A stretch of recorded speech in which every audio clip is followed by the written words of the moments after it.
Naomi Home presents the Whitney Deluxe Lift Chair Assembly video. Before we begin, please make sure to have the assembly instructions on hand to follow along and have all the parts listed.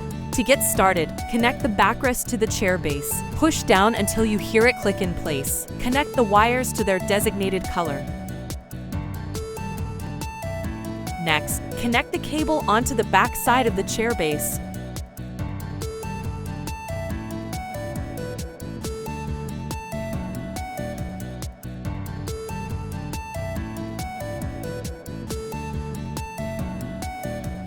Attach the loop fastener onto the chair base.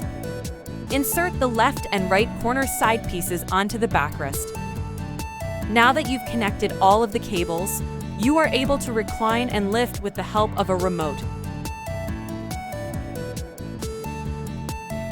And you can adjust the temperature of your heated seat as well as access the massage features with the additional remote.